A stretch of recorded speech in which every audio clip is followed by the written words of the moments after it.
आपका स्वागत है आपके चैनल मैथ किंग मेकर में। आज हम पढ़ने वाले हैं क्लास 6 का चैप्टर 11 दैट इज़ अलजेब्रा।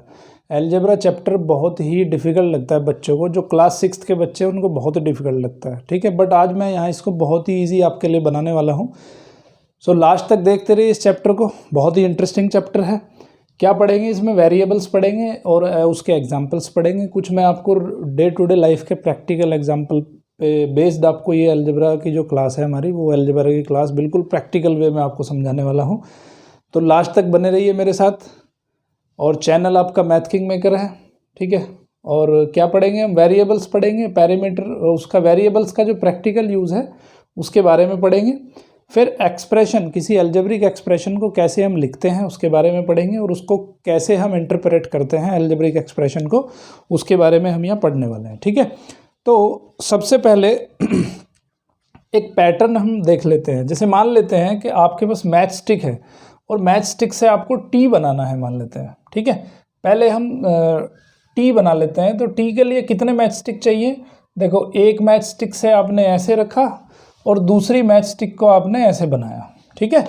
तो एक मैच स्टिक यहाँ पे रखी आपने और एक मैच स्टिक यहाँ पे रखी, तो ये कितनी मैच स्टिक हुई? 2 मैच स्टिक हो गई। सो 2 मैच स्टिक से आपने कितना टी बनाया? 1 टी बनाया। अब अगर 2 टी बनाने हो तो कितने मैच स्टिक चाहिए? तो 2 टी बनाने के लिए आपको चाहिए कितने मैच स्टिक? 4 मैच स्टिक चाहिए, ठीक है। यानी कि क्या करा आपने? ये 2 + 2 कर दिया, है ना। और अगर आपको 3 बनाने हो तो क्या करेंगे? कितने मैच स्टिक चाहिए? फिर चाहिए 2 + 2 + 2, ठीक है। या हम इसको कैसे लिख सकते हैं?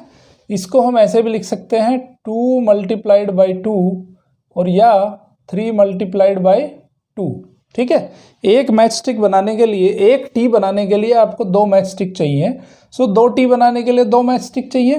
3 टी बनाने के लिए कितने मैच स्टिक चाहिए? 2 टी बनाने के लिए 2 टाइम्स आपको 2 मैच स्टिक चाहिए, और 3 टी बनाने के लिए 3 टाइम्स आपको 2 मैच स्टिक चाहिए, ठीक है। तो अभी यहाँ पे आप देख रहे हो कि जितने आपको टी बनाने होंगे उतने ही नंबर से आपको मल्टीप्लाई करना होगा। किसको मल्टीप्लाई करना होगा? 2 को मल्टीप्लाई करना होगा, ठीक है। सो ये बहुत ही सिंपल अलजेब्रा का एक पैटर्न है जिसको बोलते हैं match stick pattern. Okay now अब यहाँ पे एक चीज़ आप ऑब्जर्व करिए। अगर मान लो n number of match stick, n number of T बनाने हो, आपको कितने बनाने हो? n number of T. तो टी बनाया, टी बनाया, टी बनाया, कहाँ तक चलेगा ये? n नंबर्स तक चलेगा। मान लेते हैं n नंबर कुछ भी हो सकता है। n नंबर आपका 10 हो सकता है, 20 हो सकता है, 40 हो सकता है, 60 हो सकता है। तो जितने नंबर ऑफ टी आपको बनाने होंगे, देखो मैंने आपको क्या सिखाया कि एक टी बनाना है तो 2 × 1 × 2 कर दो, ठीक है। और 2 टी बनाने हैं तो 2 × 2 कर दो। 3 टी बनाने हैं तो 3 × 2 कर दो। तो जितने नंबर ऑफ टी बनाने हैं हमें, हम क्या कर रहे हैं? उससे मल्टीप्लाई करते जा रहे हैं। 1 टी 1 मल्टीप्लाई, 2 टी 2 से मल्टीप्लाई, 3 टी 3 से मल्टीप्लाई। तो अभी हमें कितने नंबर ऑफ टी बनाने हैं? n नंबर ऑफ टी बनाने हैं। तो हम इसको किससे मल्टीप्लाई करेंगे? n से मल्टीप्लाई करेंगे इसको, ठीक है। तो बेसिकली हम इसको n × 2 को लिख देते हैं 2n, ठीक है। इसको आगे मैं एक्सप्लेन करूंगा कि आखिर इसका मतलब क्या है, बट सिंपली समझ लो आप कि n कोई भी एक नंबर हो सकता है, ठीक है। अब यहाँ पे 2 चीज़ें हैं, देखो, ये आपको नंबर दिखाई दे रहा है और ये आपको कोई भी लेटर दिखाई दे रहा है, ठीक है। तो ये जो नंबर होता है, इस नंबर को कहते हैं हम कोफिशिएंट।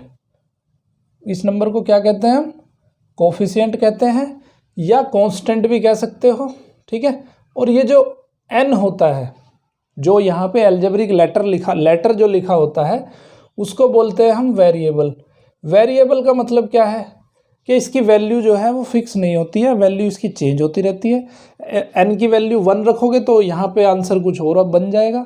n की वैल्यू 2 रखोगे तो आंसर कुछ और बन जाएगा। n की वैल्यू 3 रखोगे तो आंसर कुछ और बन जाएगा। सो n की वैल्यू 3 रखेंगे तो कितना हो जाएगा? 2 × 3 6 हो जाएगा। n की वैल्यू 4 रखोगे तो आंसर कितना हो जाएगा? 2 × 4 8 हो जाएगा। n की वैल्यू 5 रखोगे तो आंसर कितना हो जाएगा?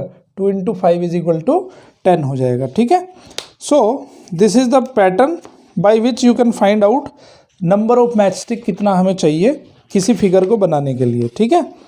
ओके, अब एक और एग्जांपल लेते हैं। मान लेते हैं कि एक लेटर है आपके पास एफ, ठीक है। एफ के लिए कितनी मैच स्टिक चाहिए भाई?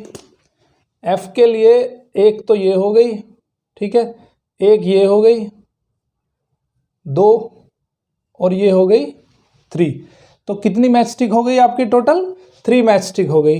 तो यहाँ पे क्या करेंगे हम, 1 को 3 से मल्टीप्लाई करा तो एक एफ बन जाएगा, ठीक है। अब 2 एफ बनाने हैं आपको, तो 2 एफ बनाने का क्या तरीका है कि आपको कितनी मैच स्टिक चाहिए? 3 इसमें लगेंगी और 3 इसमें लगेंगी, तो कितनी मैच स्टिक हो गई? 2 को अब 3 से मल्टीप्लाई कर दो तो ये आ जाएगा 3 और ये आ जाएगा 6, ठीक है। अगर मान लो आपको 10 एफ बनाने हैं, 10 एफ बनाने हैं तो सिंपल सा आंसर है अप टू 10 10 एफ आपको बनाने हैं तो क्या करना पड़ेगा? 10 से मल्टीप्लाई करना पड़ेगा। किसको मल्टीप्लाई करना पड़ेगा? 3 को मल्टीप्लाई करना पड़ेगा। तो कितने मैच स्टिक चाहिए आपको? 30 मैच स्टिक चाहिए आपको, ठीक है। तो इस तरह से हम यहाँ पे इनको जो है मैच स्टिक पैटर्न को सोल्व करेंगे, ओके। तो और अब कुछ एग्जांपल्स के जरिए मैं आपको ये चीज़ें समझा देता हूँ, ठीक है। इसमें ओके,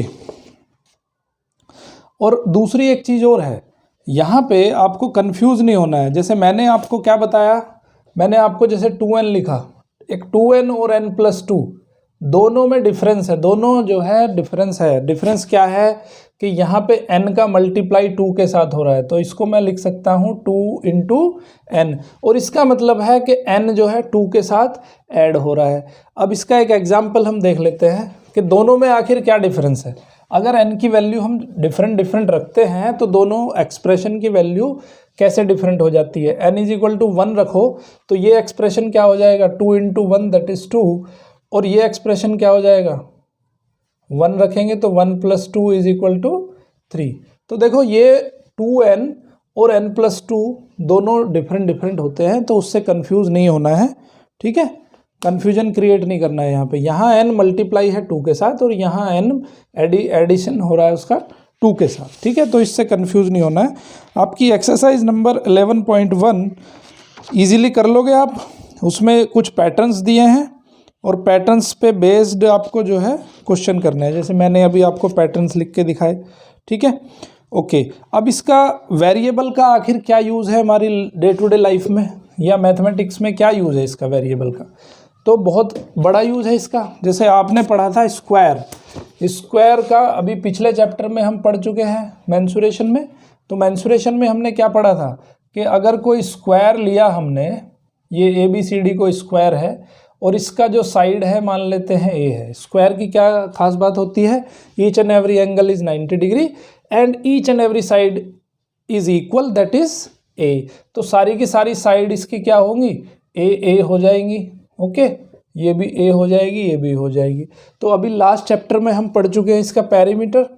सो पेरीमीटर क्या हो जाएगा इसका? पेरीमीटर का मतलब क्या होता है? सारी की सारी लेंथ जो बाउंड्री है, बाउंड्री को प्लस कर दो तो पेरीमीटर हो जाएगा। सो बाउंड्री को प्लस करेंगे तो A + A + A + A। A को कितनी बार हमने प्लस किया है? देखो जैसे अभी यहाँ पे हम पढ़ रहे थे, ठीक है, 0 2 + 2 0 2 + 2 + 2, तो इसको कितनी बार हमने प्लस किया है? 2 टाइम्स। तो हम इसको लिख सकते हैं 2 × 2। 2 को कितनी बार प्लस किया है? 3 टाइम्स। तो इसको लिख सकते हैं हम 3 × 2, ठीक है। तो यहाँ पे हमने A को कितनी बार प्लस किया है? 4 टाइम्स। तो हम इसको लिख सकते हैं 4 × A। बहुत सिंपल है, ओके। तो ये इसका डे टू डे लाइफ में यूज़ है, मैथमेटिक्स में यूज़ है। अब एक रेक्टेंगल भी पढ़ा है हमने पिछले चैप्टर में, ठीक है। रेक्टेंगल क्या होता है? उसकी लेंथ और ब्रेथ दोनों डिफरेंट होती है। Each and every angle is 90 degree, AB is parallel to CD and AD is parallel to BC। Each and every angle is 90 degree.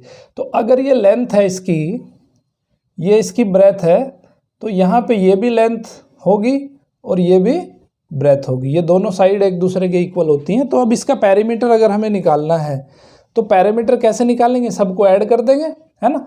अब ये L और L 2 बार ऐड हो रहा है तो इसको लिखेंगे 2L और यहाँ पे b 2 बार ऐड हो रहा है तो इसको लिखेंगे 2b।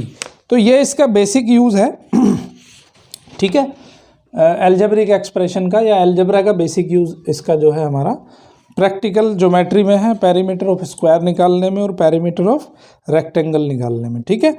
अभी हम पढ़ेंगे कोमुटेटिविटी। कोमुटेटिविटी क्या होती है? कोमुटेटिविटी हम बहुत ही पहले पढ़ चुके हैं।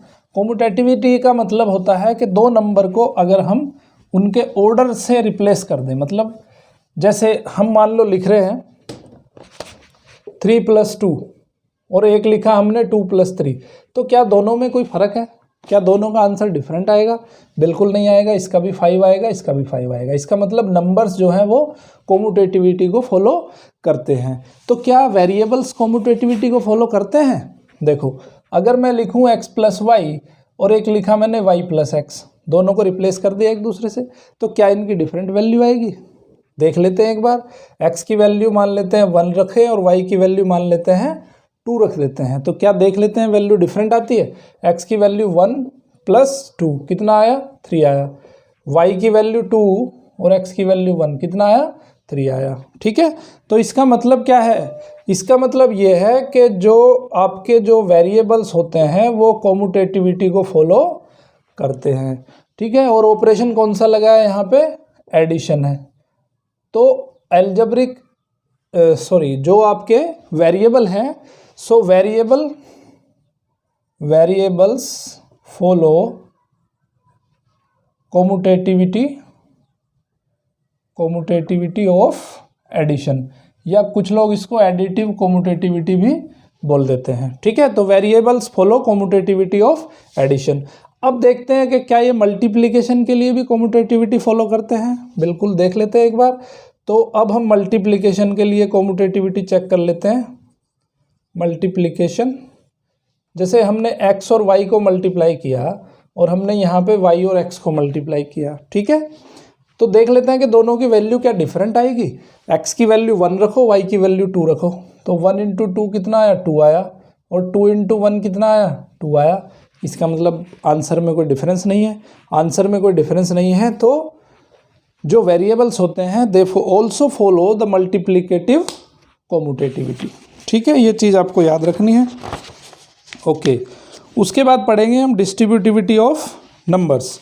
देखो, डिस्ट्रीब्यूटिविटी, कोमुटेटिविटी, ये सब चीज़ें आप पढ़ चुके हो चैप्टर में। फर्स्ट जो पहला चैप्टर है आपका, उसी में मैंने अच्छे से पढ़ाया है। नंबर जो प्लेइंग विद नंबर्स है उसमें आप पढ़ चुके हुए, ठीक है। सो डिस्ट्रीब्यूटिविटी वहाँ पे क्या पढ़ी थी आपने नंबर सिस्टम में? जैसे 2 को हम मल्टीप्लाई कर रहे हैं 3 + 4 से, तो इस ब्रैकेट को हमें खोलना है। तो ब्रैकेट खोलने का तरीका मैंने क्या बताया था कि 2 को पहले 3 में मल्टीप्लाई करो और यहाँ पे जो प्लस लिखा है उसको प्लस लिख दो, 2 को मल्टीप्लाई फिर 4 में करो, ठीक है। आंसर आ जाएगा 6 + 8 दैट इज़ 14। सिमिलर फैशन में यहाँ पे हम जो हमारे वेरिएबल्स होते हैं, वेरिएबल्स का भी सिमिलर पैटर्न फॉलो करते हैं। जैसे मान लेते हैं x × y + z, x × y + z लिख दिया हमने, ठीक है। x × y + z, तो हम क्या करेंगे? पहले x की मल्टीप्लाई y में करेंगे, तो x × y प्लस फिर x × z, ठीक है। तो इसका मतलब है कि जो वेरिएबल्स होते हैं हमारे, वो वेरिएबल्स जो है डिस्ट्रीब्यूटिविटी को फॉलो करते हैं, ठीक है। अब इस पे बेस्ड है आपकी एक्सरसाइज 11.2। 11.2 इसी पे बेस्ड है बिल्कुल, ओके। प्रैक्टिकल यूज़ क्या है हमारा, जो हमने पढ़ा अभी, वेरिएबल्स पढ़े और उनके कोमुटेटिविटी पढ़ी for addition and multiplication and ये डिस्ट्रीब्यूटिविटी पढ़ी, तो इसी पे बेस्ड आपकी पूरी की पूरी एक्सरसाइज है, एक्सरसाइज 11.2, ठीक है। और एक और आता है एसोसिएटिविटी। एसोसिएटिविटी भी आप पढ़ चुके हो। एसोसिएटिविटी क्या होती है? एसोसिएटिविटी क्या है? जैसे मान लेते हैं एक नंबर है आपके पास a और b × c, ये मल्टीप्लिकेशन है, तो हम इसको लिख सकते हैं a × b × c। दोनों में कोई डिफरेंस नहीं होता है, दोनों की वैल्यू सेम होती है। चाहे आप प्रैक्टिकली इसको वैल्यू को रख के देख लो, ABC की वैल्यू आप कुछ भी पुट करो तो ये एक्सप्रेशन को सोल्व करोगे और इस एक्सप्रेशन को सोल्व करोगे, दोनों की वैल्यू बिल्कुल सेम आएगी, ठीक है। और एक हम प्लस के लिए ले लेते हैं a + b + c, A plus B plus सी, इस बार इधर ब्रैकेट लगा दिया, इस बार इधर ब्रैकेट लगा दिया, दोनों की वैल्यू में कोई डिफरेंस नहीं आएगा।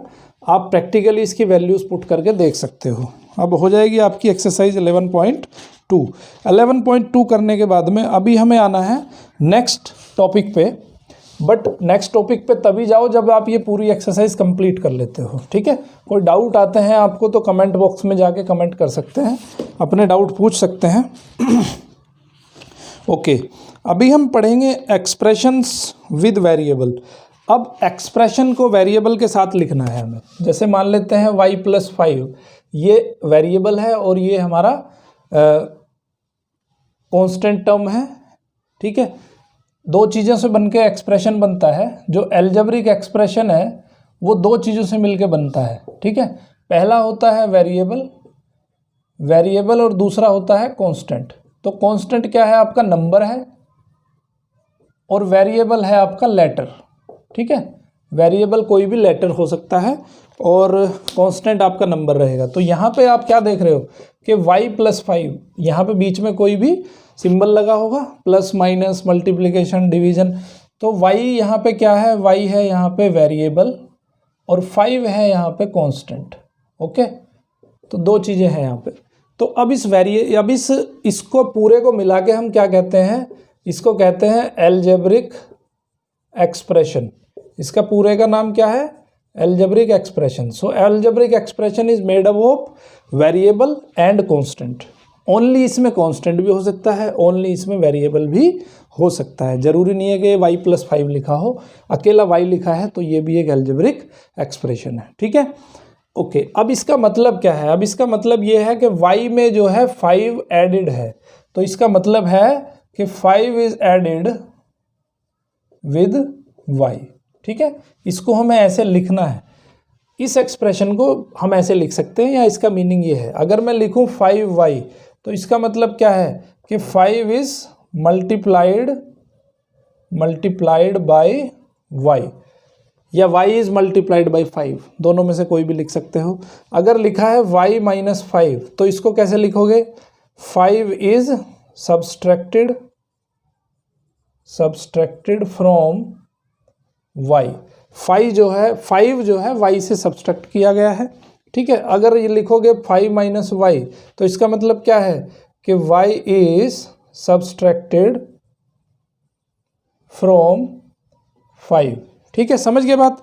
तो ये इसका जो है किसी भी एल्जेब्रिक एक्सप्रेशन को इस तरह से लिखते हैं और उसको पढ़ने का तरीका बिल्कुल ऐसा होता है। तो आपकी एक्सरसाइज नंबर जो 11.3 है, ठीक है, डिवाइड का भी ऐसा ही होगा। देखो कुछ हम एग्जाम्पल ले लेते हैं, आपकी बुक में दिए हुए हैं, ठीक है, तो और अच्छे से आपको समझ आ जाएगा।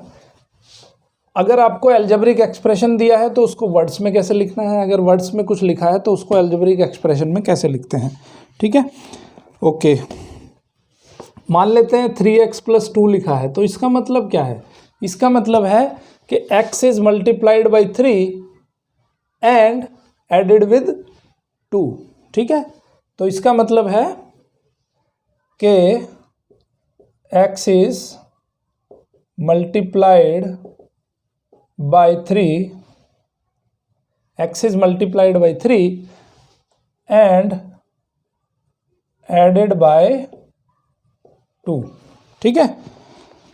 सो x multiplied by 3 then added to the product, then x is multiplied by 3 and added by 2 with the product, ठीक है। x और 3 का जो मल्टीप्लिकेशन है उस मल्टीप्लिकेशन के साथ 2 को ऐड कर दिया गया है, ठीक है।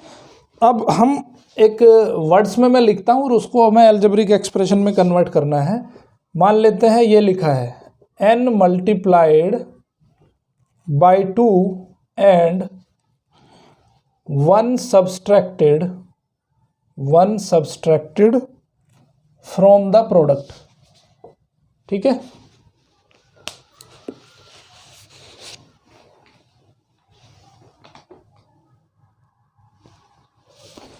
ओके, अगर इस तरह से लिखा है कि n multiplied by 2 and 1 subtracted from the product, तो इसका मतलब क्या होता है देखो n को पहले 2 में मल्टीप्लाई करना है, सो ये हो जाएगा 2n, एंड 1 को फिर सब्सट्रैक्ट करना है उस प्रोडक्ट में से, तो 1 को हमने सब्सट्रैक्ट कर दिया, तो हमारा जो एक्सप्रेशन बना वो क्या बना, 2n माइनस 1 बन गया।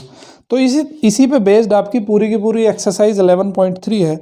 कोई डाउट आता है तो आप उस डाउट को पूछ सकते हो, ठीक है, बहुत ईजी है। और इस चैप्टर को कंसेप्ट के हिसाब से पढ़ना है। ये चैप्टर अगर देखो बच्चे किस में एक्स वाई में कंफ्यूज हो जाते हैं कि जहाँ पे एक्स वाई आ जाता है वहाँ पे वो कन्फ्यूजन शुरू हो जाता है, तो उसको कन्फ्यूजन में नहीं रखना है, आपको यहाँ से पूरे के पूरे कंसेप्ट अपने क्लियर कर लेने हैं। फिर भी अगर कोई डाउट आता है तो पूछ सकते हैं, कमेंट बॉक्स में जाके कमेंट कर सकते हैं। ओके, अब इसको प्रैक्टिकल मतलब क्या है इसका, जो हम एल्जेब्रिक एक्सप्रेशन हमने पढ़ा है उसका प्रैक्टिकल मतलब क्या है।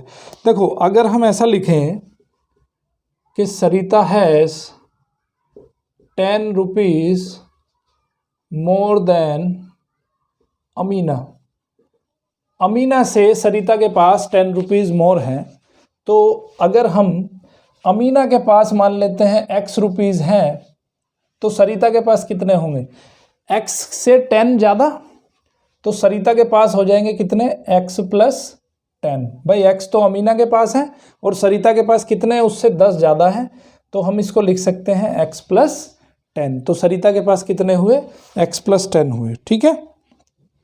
ओके, अभी एक और एग्जाम्पल देख लेते हैं हम। देखो जैसे लिखा है, मान लेते हैं राजू's father age is 2 years more than, Raju's father's age is 2 years more than 3 times